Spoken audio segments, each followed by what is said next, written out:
chicharon bulaklak, tsaka medyo nakakaudot. Ayan na nga, naisipan namin ng friend ko na puntahan yung Diwata Pares Overload. So, sumakay na nga kami ng taxi. After work, pumunta kami dito. So, nakita nyo naman kung gaano kahaba yung pila.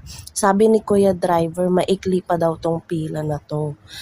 O, diba, nakita nyo, sobrang daming nakapila.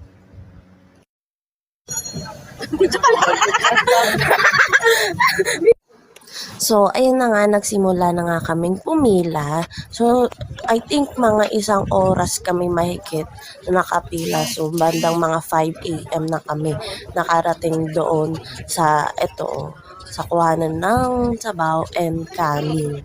So, since ito, nakikita nyo, meron na kaming lechon kawali and chicharon bulaklak. So,